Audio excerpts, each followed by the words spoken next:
big silence. The big silence. Hello, what's up? It's Karena. So glad you're back here at the Big Silence podcast to hang out. Exciting news. So as you know, it is Mental Health Awareness Month, the entire month of May, and we have the hashtag Calm Heart, Quiet Mind challenge going on.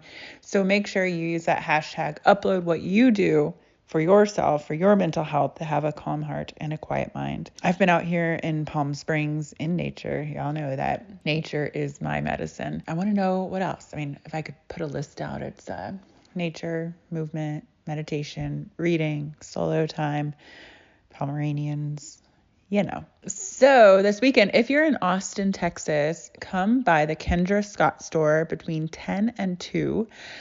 We are doing an event with the Big Silence. It's a fundraiser from Kendra Scott Gives Back, and you come hang out with the store from 10 to 11.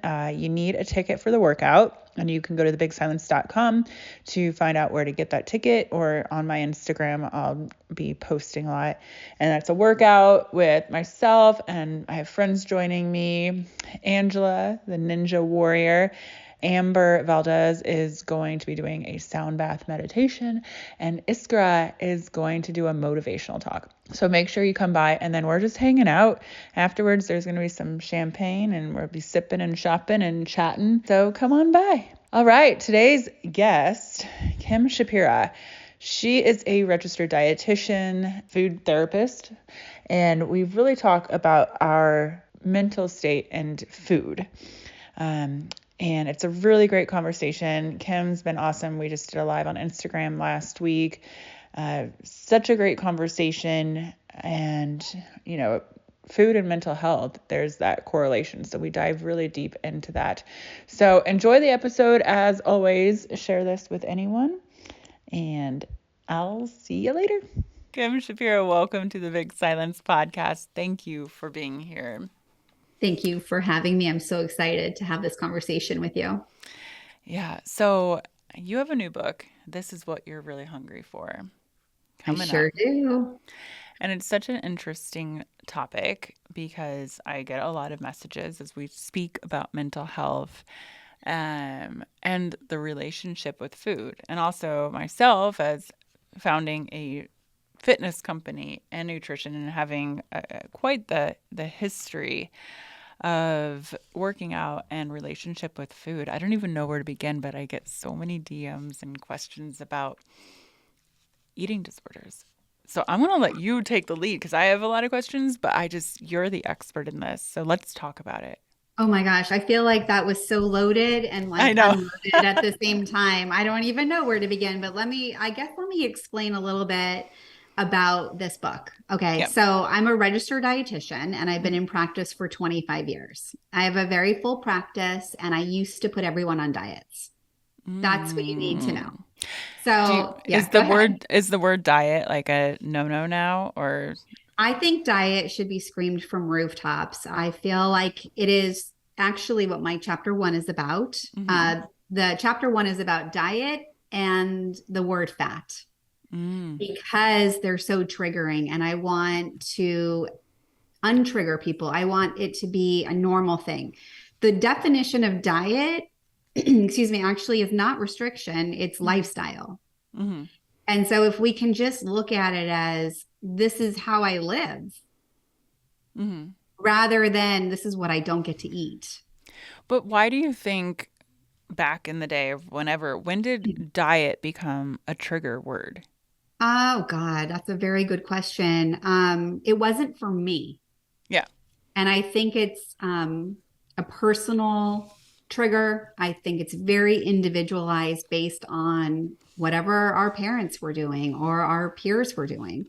I mean, as a child, we spend 60 hours a week with our peers. And so whatever they're doing is far more important than, you know, what we think or what's happening at home. But we can't really discount what's happening at home. And so to me, like, again, growing up, like I was a sick kid. I was in the hospital when I was 12 and had multiple reconstructive surgeries in 1986. And so diet for me was more about like, how can I make my body healthy here? Like, how do I not get sick in the future? Yeah. And So it wasn't a triggering word for me in the same sense. Whereas going to the doctor was really, really scary for me. Yeah, let's go back there. So you're 12 years old and you get a diagnosis Yeah. and you have to go through surgery and you're 12 and I'll let Shy, you explain vulnerable, quiet, like scared. very invasive. So let's talk about that. Yeah. I mean, what can we talk about? I was one of 8 people to ever been born with this defect. And it was scary and painful. And I had multiple reconstructive surgeries in my stomach area. And it really had nothing to do with my diet. Mm-hmm. So I picked a profession where I knew I could make people healthy. Mm-hmm. And if you even recognize like how I said that, I wanted to pick a profession I could make people healthy. Like I had so much to learn. It's not my responsibility to make people healthy. I'm not even in control if people are healthy. Like I failed so many times in the beginning of my career based on like what my goals were. But my intention was always to be healthy. And how can I be my healthiest self and not feel sick at all? And I found that food made me feel good or bad. And the truth is I was interning. I wanted to be in a health profession, and I was interning with a podiatrist. And he suggested I become a dietitian because food can make people healthy or sick. Mm-hmm. And that was like the link for me. That was it. And so I just went straight into graduate school and learned all I could. I really was not super fascinated by food. I hated my cooking classes that I had to take and my food science classes. I was always interested in why people were so afraid of fat. Okay. So backtracking a little, you Yeah. having these surgeries as a 12, 13-year-old and going through that and the mental health aspect of it, how are you feeling? I mean, that's a lot for a 13-year-old to take on. Yeah. Again, it was 1986. Yeah, when no one's So we having had a this. lot of limitations as far Mm-hmm. as like how I should have been properly taking care of myself.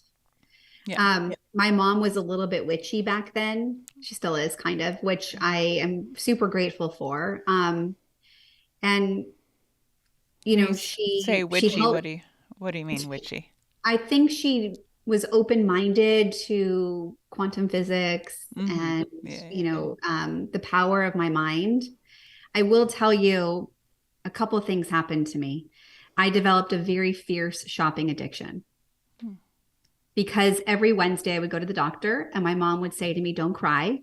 We'll go shopping after this appointment." And I would lay in my checkups dreaming of what I was going to buy. And that is really why I wrote this book and how I changed my career. But it came to a little bit later. And the second thing that happened to me is books on tape had just become a thing. And I'm in Los Angeles, and my dad is a Hollywood agent, so deeply connected to whatever was happening with books on tape. And this powerful man named Norman Cousins was recording a book on tape, and he was sent to me as a gift to tell me his story. And he cured himself of an incurable disease by laughing. And so when I think about like my mental health and my well-being, I had a mom who, told me that I was stronger than I thought I was. Mm-hmm. And I had this man who taught me that laughter could help me fight pain. Mm-hmm. And that my mind was way more powerful than I was even tapping into. And in high school, I ended up with Epstein Bar, which is a sign that I was not doing well. Mm-hmm. Can you explain Epstein Bar for those listening? We've had some conversations about it before on the pod, but yeah. Yeah, Epstein Bar is a virus that basically feels like mono or chronic fatigue all the time. And it means that your immune function is low and you're susceptible to other illnesses. And it really is, I think, linked to depression. Mm-hmm. And so you can see I wasn't doing so great in high school. Mm-hmm. And yet still was trying to feel better and not really, I didn't have help. My mom didn't really say like, these are the foods that are going to make you feel better. I didn't have that kind of help. And so I think I suffered a little bit for a long time because of the Epstein Bar viral load that I had, which can go in and out of being active. And so I was always the kind of person, even if I wasn't doing well, I was still fully functioning, pushing myself through whatever I was feeling. I think that's kind of what my mom had taught me when I was younger, which I wouldn't say is necessarily the healthiest thing. Let me be honest. It's okay, Mom. Yeah. Yeah, we all have some work to do, you know, but she, again, limitations, 1986, she did the best she could. And how scary for her to have a 12-year-old in and out of the hospital. My God. Absolutely. Is Yeah. mom still here? She's still here. And yes. So transitioning into your career, because I want to get into the science behind like emotional eating and just foods. So where do you progress from here? So I went to grad school. Yeah. I opened a private practice immediately and started putting people on diets, just as I had learned in graduate school. Yeah. And my first client was a therapist, and she lost 30 pounds on the diet that I put her on. And I thought, oh my God, I am so good at my job. I like am a rock star. And then she said to me, you know, I'm going to gain the weight back. And I said, why would you do that? And she said, well, my husband wants to have sex all the time, and I was molested as a child. Oh, wow. Okay. And I thought, oh my gosh, I actually don't know what I'm doing. Ooh. I was 27. And even though I could tell you how to prevent diabetes and keep your blood pressure at bay and blood sugars, I knew nothing about the actual people living inside of their bodies. And yeah, I had to change focus to why in the world are people eating when they're very uncomfortable in their own bodies, or they're even allowing themselves to eat foods that are then making them sick, especially when we know kale is healthy. And as I started thinking about this, I started recognizing they eat the way that I shop for every single emotion. All signs point to the mall for me. And that was what was happening with food. And so as I started helping myself, I started applying those kind of rules, which I would call value systems, non-negotiable values to my clients. And that is basically what I now call the Kim Shapira method. It's based on 6 rules. And that is what my book is about. And that is when I changed probably about 5 years into my practice, putting people on diets to teaching them about how to have a normal relationship with food. And as a side effect of that, they would end up at their leanest weight based on what their body needs to be. I want to go back to that relationship of you get to go shopping. I remember growing up and my mom would be like, well, if you go to summer camp, because I hated it, you get to have French fries after. How does that mess with you, like, as you're getting older? Like, the reward is food, the reward is shopping.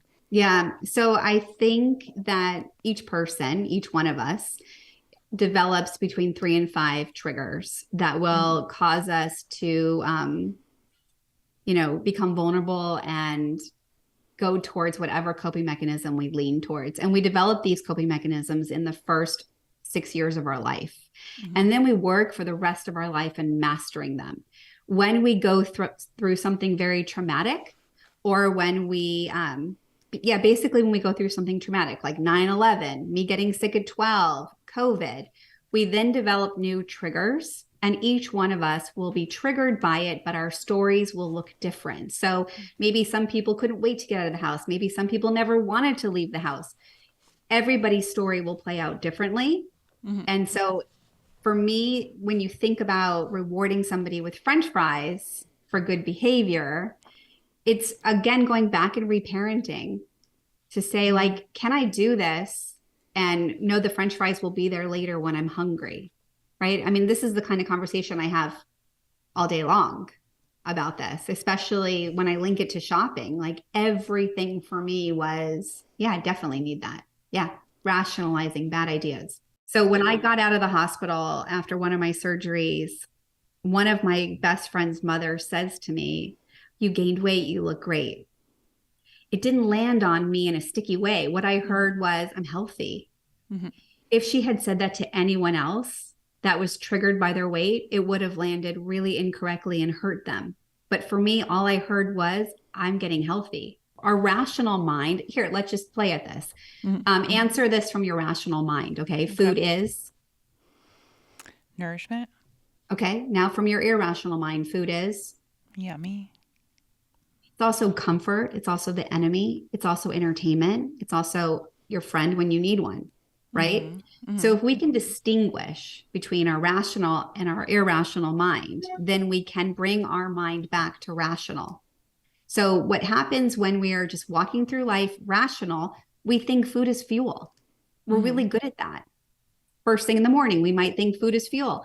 And then all of a sudden the perfect storm hits and our trigger just kind of like snaps our mind. And suddenly we think, oh, food is comfort. I would feel better if I ate this. But really, the bottom line is any single time that you think that food is a good idea, it's an alarm going off that is saying, I'm not okay. And it's important for you then to scan your body and say, why am I not okay? Is it because I'm hungry? Is it because I'm stressed? Is it because I'm tired? Why am I having this thought? I mean, our mind produces 60,000 thoughts a day in response to whatever you see, smell, feel, or hear, and is constantly wanting you to survive in the most pleasurable way.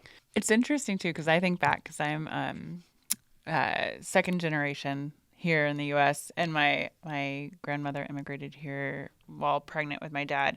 And even growing up, like when we would have family dinners, it was like, finish your plate. Okay, get another plate. And we're talking like concentration camps in the Ukraine and Germany with my family. And so I think my dad instilled that, like, you eat, you eat, you eat. Yeah, yeah. Yeah. And so is that something that would be related to something where like it's a survival mechanism? I mean, we know based on studies that is passed down, right? Yeah. We do inherit that, but that's your dad's personal journey. And so it's very important for you to see like where the line is and what you want to take on and what you don't want to take on. Yeah. And there has to be some work there. And the work, like even when you hear the word work or hard, the thing is that we operate 47% the same way we operated yesterday. We are sleepwalking through most of our choices. And so just being alert and intentional is the work. And, you know, either way, I mean, Buddha says life is suffering. And so you're either going to suffer and eat or suffer and not eat. But this way we get to choose our suffering, right? And it's not really suffering. Like I'm going to put it into quotes, the suffering. But the reality is being alert to say, oh, that's so funny that I'm inheriting this thought. And what happens with narrow-mindedness is that we just really can't see other things. But as soon as we're aware that that thought is probably picked up or passed down from my dad, then we could find gratitude. I'm sorry that my dad had to suffer like that. And I'm so grateful that he's not now. And I'm not in a place where I have to suffer, you know, just kind of expanding the gratitude. All right. So back to the 6 rules. Let's walk through that. Okay. So the first rule, and the reason I'm hesitating, oh, of course, my gardeners are here. That's perfect. See, my mind is like, ah, and now can you hear the dog? See, this is all normal. You guys, everyone listening, when your mind is like, oh my gosh, there's that noise, there's that fan, there's that dog barking. Yeah. I've got people outside. It's okay. We're here. And my dog's going to go crazy. So I apologize. Just because he's going to want to protect me from the gardener. Okay. So what happens is, so my mind just kind of jumped. And so what's really important is to recognize when your mind jumps. And that's actually what mindfulness is recognizing that my mind is no longer here. And now I have the ability to bring it back into my body. And so these rules really only work when your mind is in your body. So one of my favorite exercises is to ask yourself, where is my body? And then to answer right here. And then you say, where is my mind? And you actually have to take a second, which I'm watching you doing it. And you actually looked up and you went to find your mind. Actually, where is your mind? Is it here? Yeah, it is. It is. Okay. So you might have to say to yourself, where is my body? Where is my mind? 3 times until your mind actually lands in your body, but you can actually track it, trace it, and see if it's here or not here. And so many people do like walk-bys or fishing trips into the kitchen when their mind is somewhere else. And so before we even start the rules, find your mind. Be in your body. Be right here now. Okay? How does one do that? Because By you asked saying, me, and I'm like looking around. I'm like, obviously, my mind's here, my body's here. okay, so repeat after me. Okay, well, Yep. here's a quick way to do it. What time zone is your body in? Central time. You mean What like yeah, and actual what time zone is your mind in? here, Perfect. Okay, or you can say, where is my body? here, right Where is my mind? Yeah, I just sometimes like together. I'm like, I'm right here. I'm I'm here. here. I'm here. I'm Yeah. present. I'm right here. Okay, and then now where is your mind? Here. Here. I feel present. Yeah. Okay. And so, like I said, sometimes it might take you 10 times Mm-hmm. to find your mind or to bring Mm-hmm. it back. But it is amazing to watch your mind go from the thought bubble you were in Like, to like being, out there in the world to coming back into your body. And so every single time you have a thought, food is a good idea, it's mm-hmm. an alarm going off. Mm-hmm. Find your mind, make sure it's in your body, and Mm-hmm. scan your body to see if it's actually food you need, or a hug, or a phone call, or just to let this moment pass. Mm-hmm. Okay. And so then you can go into the rules. And the first rule, and by the way, like anytime you have a reaction, like let's like dig deep. Okay. Okay. Okay. Just like the word diet and I'm fat. on Let's this. I dig know. deep. I'm on this in the spotlight right now. Okay. Let's go. Okay. The first rule is to eat when you're physically hungry. So that means in your stomach, not in your chest, not in your mind, not in your hands, but actually physically in your stomach. Our bodies give us signals all day long. I have to pee, I have to sleep, I need water, I'm hungry. We just have to make sure that that signal is coming from the right place. Okay. So the first rule has got 3 parts. You eat when you're hungry. You take your normal portion and you cut it in half, and you wait 15 minutes to see if you need more food. Mm-hmm. So let's slow it down. You eat only when you're hungry. You take your normal portion and you cut it in half. You eat that first half slowly, mindfully, gratefully. And you let 15 minutes pass from the first bite. And then you scan your body again and figure out if you need more food. Studies prove that if we're starving and we eat a piece of bread and we wait 10 minutes for our food to show up, we're no longer hungry. And so generally, half should be enough if you trust that there will be more food. Mm-hmm. If you're fear-based or restricting, there's not going to be that trust, and it's going to feel very, very scary. That's what I was saying with my grandparents immigrating here, where they had to eat, and then my dad was trained to eat because they had scarcity in camps and running through the wood, like trying to get to America. Like there's that generational idea and brain like passed down. Yeah. Yes, and it's definitely, if it is passed down, like, do you feel like eating half sounds scary to you? No, at this point in my life, I'm good. But now I eat a lot less. As a kid, I was getting at Thanksgiving dinner. It was like another plate, and I would get so full, Yeah. so full. And now I'm just like, oh, I'll have a few bites, and people are like, "Are you gonna finish that?" I'm like, "Nah." And Yeah. so Yeah. So you feel safe and you trust. yeah, And like the reality is, I am a registered dietitian. And so again, health is like my goal. And yeah, to be healthy, it's really about blood sugar control. mm-hmm. And having good blood sugar control is the link to longevity and actually reducing your risk of almost every disease by 30%. So, with that being said, I hope that you will be eating between 3 and 5 times every single day to maintain your blood sugar. So, if you even eat one meal, you're going to eat another one in 2.5 or 3 hours. Mm-hmm. Right? If you're going 5 hours, that's too long. Yeah. And that probably means that you ate more than you needed. Mm-hmm. Yeah, with Tone It Up, we have a nutrition plan. It is 3 to 5 meals per day, every few hours. And that's just how, like, if you listen to your body, I know when I'm hungry. I know what I'm eating out of. Just, like, give me something. Yeah. Or I know when I'm thirsty, and I'm like, you should drink water. Yeah. Yes. Good. I mean, at least you're listening to your body. It's great. Yeah. But your mind has to be in it for you to listen. Yeah. Rule number 2 is to eat what you love and to make sure it loves you back.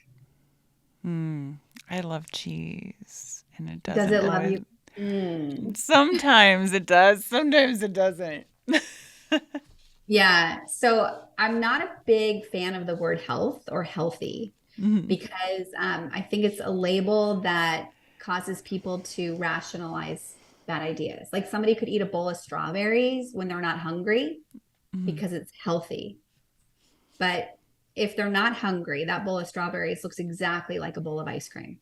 Their body's going to take it and do the exact same thing and store it as fat. So again, everything goes back to rule number 1, eat when you're hungry, start with half, wait 15 minutes, see if you need more. And then this cheese thing. So we stay in relationships that are can be toxic. And I think the reason why people fail is because one, they already kind of know what they need to do. They're just not doing it.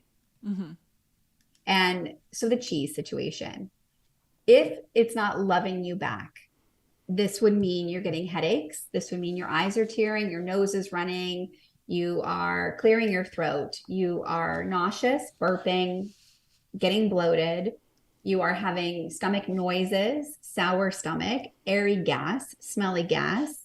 You could have eczema or psoriasis and joint pain. I have psoriasis. Look, I have some like right now, and yeah. So that is probably related to food. And what it's doing is it's causing an inflammatory response in your gut. And that's what we want to protect.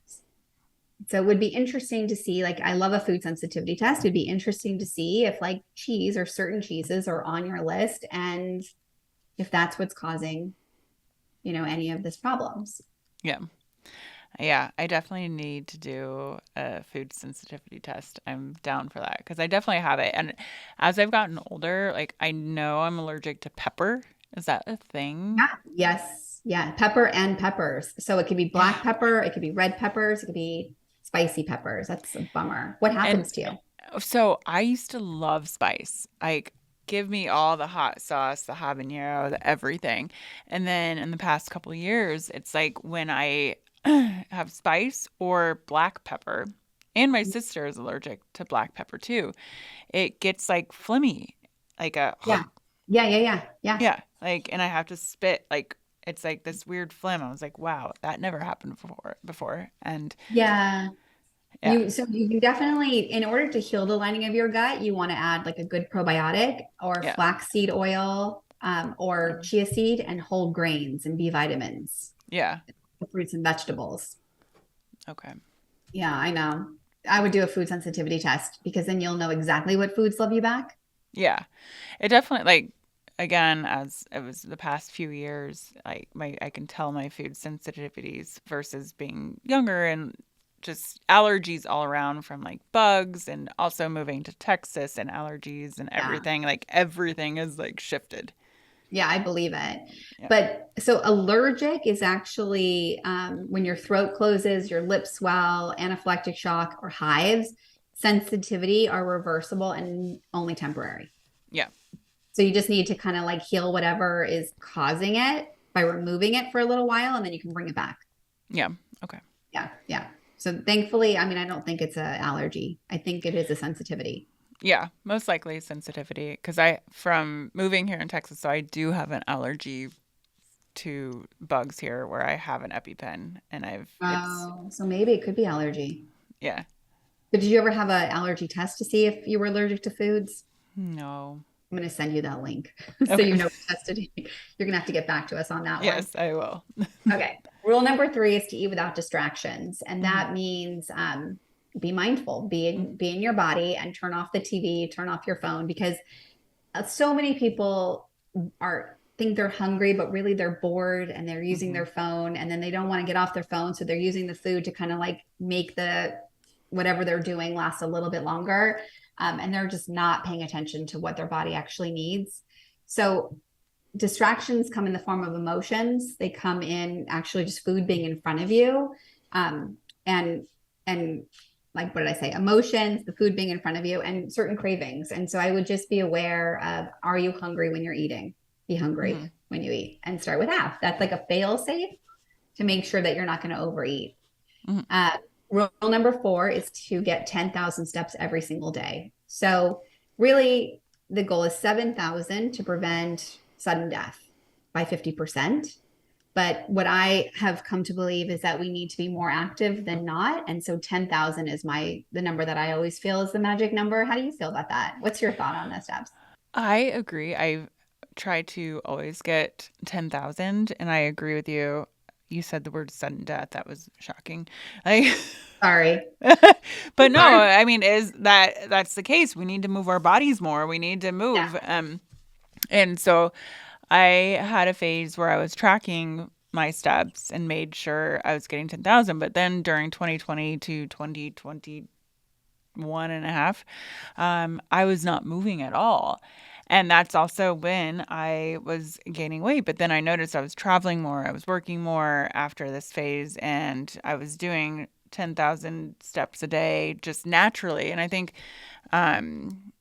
you do that, like, you know, you can hold your phone, you can put a ring on that tracks everything, or a watch, and track that. But I definitely agree that if you don't track it, you realize how sedentary you can be. And so even if I'm on calls all day, I'll walk up and down the block. Yeah. Like anything, you know, you don't have to go for a 5-mile walk every morning, but just make sure that you're staying active. Yeah. I sit for 7 hours a day, probably. And so I try and get at least 5,000 steps before I sit for the day, and then try and finish by the end of the day. But what I will tell you is that if some days that I hit 9,000, I try not to do it 2 days in a row. I am not ashamed. There's no persecution. It's not a big deal. There are just some days when I'm tired and it doesn't work out, and it's totally okay. And you just move right on. Yeah. But what the steps are doing is they're rebalancing your circadian rhythm. They're helping with digestion, your hormone balance, and your mood. And they also help you maintain your weight. So they're super important for many, many reasons. Yeah. All right. So everyone out there, 7 to 10, just move your body, get up, move. Yeah. How about 500 more than yesterday, and just keep climbing? And I think that it would actually become your most favorite part of your day if you gave into it. Yeah. I always feel better when I'm moving more and getting my steps in. And I was on vacation in Hawaii recently, and my app actually said, "What are you doing different? You have way more steps than usual." I was like, oh wow, I need to definitely be moving more. My app is getting like very interested in what I'm doing differently. That's so funny. That's awesome. Okay, rule number 5 is 8 cups of water every single day. So water is our natural way to cleanse our body. It works through every single organ. You know, we're surrounded by water. Our bodies are 60% water. Our cells are 43% water. We have 100 trillion cells. We need water every single day. If we don't have enough water, our body is so efficient that it will start, you know, helping detox in certain ways, but not as efficiently as it could if it had water. But our liver actually starts detoxing for our kidneys, and our liver doesn't metabolize fat at that point. So if you are dehydrated and you're not drinking water, you will notice that your triglycerides go up, your cholesterol will go up, and your body fat will go up. Drink water. That's the secret sauce. Drink, drink, drink. Yeah. And I know that's hard because a lot of us just get going through the day and you're like, oh my gosh, I'm not drinking water. So I started actually in my journal, like tracking my water. I know there's apps for that too, but I'm like very old school. I'll be like, okay, 8 glasses a day. So track it, track it, track it. And it affects your mental health if you're not being hydrated. It affects everything. Everything. Every cell. Yeah. So just once you think you're getting enough water, but then once you start tracking it, you're like, wow, I'm not. And so then you realize how much more you need to drink. So yeah, I would just suggest tracking it. Yeah. 1% dehydration actually feels like the flu, and 1% dehydration is 2 cups. Wow. We need water. Lots and lots of water. We're losing it. We're just talking right now. Yeah. I know. I do Yeah. podcasts and I'm like, I'm so thirsty because just talking, it takes a lot of energy. Yeah. And our And whole body's made of water. So yeah. yeah, it's much better for you to drink water. And the last rule is 7 hours of sleep. And this rule Mhm. became a rule during COVID, like really early on in 2020, when all of a sudden my clients were not able to sleep anymore. Mhm. It had always been a conversation, but nothing like COVID had ever kind of Yeah. affected their sleep. And there was so much anxiety. And if we Mhm. don't sleep, we actually can't lose weight and we can't maintain our weight. And that cortisol actually wreaks havoc on so much of Mhm. all of our organs are affected. And so mental health is actually, if we're 1 hour sleep deprived, it's actually like being intoxicated. Wow. How so? What's the scientific study So behind if that? we just end up making poor choices as far as like decision making and all things, driving, food choices, and you're more prone to have inflammation. And when we have higher inflammation, we have low motivation. I can see that when there's bad nights of sleep, and especially with COVID, I think Yeah. everyone was having bad nights of sleep and like living in this fear state and so much uncertainty and gaining weight, not only because you're sitting at home and you're like, this second pizza sounds amazing, Yeah. and just everything. But yeah, the sleep deprivation. I mean, I can definitely tell if I wake up an hour too early. I'm like, I had a great night of sleep, but I wake up at 4 instead of 5. And then I'm like, why am I so tired? It's like that 1 hour.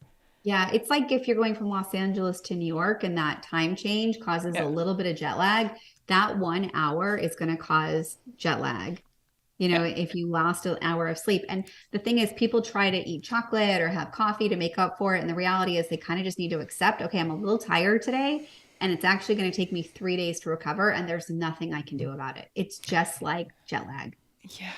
Okay. I always feel bad when I'm like, oh, I had a very social week and I was up till midnight for 2 nights in a row because I had friends in town, South by Southwest, or there's this conference or whatever. And I'm like, I'm exhausted for 3 days.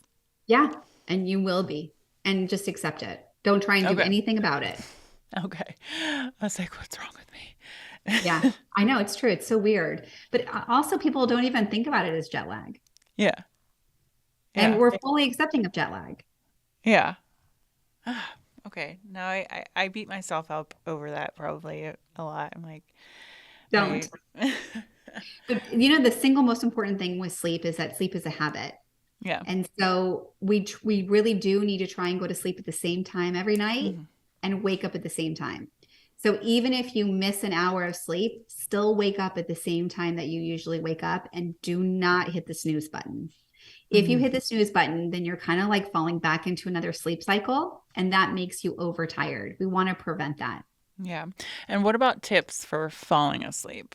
If well, it depends. I mean, there's so many sleep issues, falling asleep or being able to stay asleep. So, our melatonin, if you take melatonin, I don't usually recommend melatonin as a supplement because our body produces it. And when Hmm. you take it, you're basically telling your brain not to make it anymore. Hmm. But in general, melatonin gets released around 9 p.m., Hmm. hopefully. And pretty soon thereafter, you're starting to feel drowsy. That's when you should go to sleep, when you feel drowsy. If you miss that window, you're now overtired and you're going to have a hard time falling asleep. I used to take melatonin every night for probably 8 years, but now I don't. And I realize I actually can fall asleep. I think Good. I became dependent on, I'm like, I got to take melatonin at night. But, Yeah. and then during like COVID and all that, it didn't matter if I took melatonin or didn't. Um, I was always up at 3 a.m. and I found, what is this? Like everyone I talked to, like, yep, up between 3 and 4. Yeah. 3:33 is actually the most common wake time and death time. Mm, Interesting, right? yeah. So, our bodies are based on circadian rhythms, and that's our sleep and wake. Hmm. And there's kind of like a master clock that is happening inside our body. And we talked briefly about our body gives us signals all the time. And Hmm. so when we are stressed, our body recognizes it in less than 10 seconds, and it hits the hippocampus, the pituitary, and then the adrenal glands. And the adrenal glands is where our cortisol is made. And so we really need to make sure that we're not stressed when we go to sleep, and we want to figure out how to support our adrenal glands and stress throughout the entire day, which is where meditation and mindfulness and walking comes in. When you wake up in the morning, it's really important to do like a 5-minute powerful little workout to tell your body this is the time that we wake up. Something else you can do is get your eyeballs into the sunshine, not actually look into the sun, but get the whites of your eyes outside. So that way they could recognize, oh, this is the time I'm supposed to wake up. So we can reset that circadian rhythm. If you're stressed, you really do not want to be doing a HIIT workout or like a heavy duty workout, because we want to figure out how we can be more restorative. So if you're having trouble and you're waking up at 3, I would recommend Pilates and yoga and low impact walks until your sleep schedule is back to normal. You really want to take care of your adrenals. Yeah, definitely. I mean, me personally, I haven't had that 3 a.m. wake up anytime recently. And you know what I do? I go to bed, no melatonin anymore. Sometimes like some CBD or ashwagandha or something. But I listen to the Calm app. Matthew McConaughey, he will put you to sleep within 5 minutes. It's great. Yeah. And the fact that you're staying asleep, these are all wins. I know. No, yeah, because it was so bad for so long. But even, I always check in with Bobby, my husband, in the morning. I'm like, how'd you sleep? And I'm like, wow, why am I sleeping so good? I don't know. It's great. It's good. Those are good things. Yay. Yeah. Yay. We're not going to rock the boat. Yes, you. Well done. Yeah. So, okay. So I know we're going to wrap this up. We're going to do a live soon, and we're going to hang out on Instagram and everywhere else. Any final things you want to shout out? We're going to put everywhere anyone can find you will be in the show notes, but shout out here. You can find me on Instagram at Kim Shapira Method. My website is Kim Shapira Method. My TikTok is Kim Shapira Method. Everything is Kim Shapira Method. So come find me, say hi, and just want to know if I was able to help you at all. And I can't wait for our live. I have so many questions for you. I have lots more too. I love, sometimes I use these podcasts. I'm like, help me. Of course. Yes. So many experts on here. I'm like, tell me. That's what I'm going to do when I bring you onto my live. Oh no. Okay. All right. The big silence. The big silence.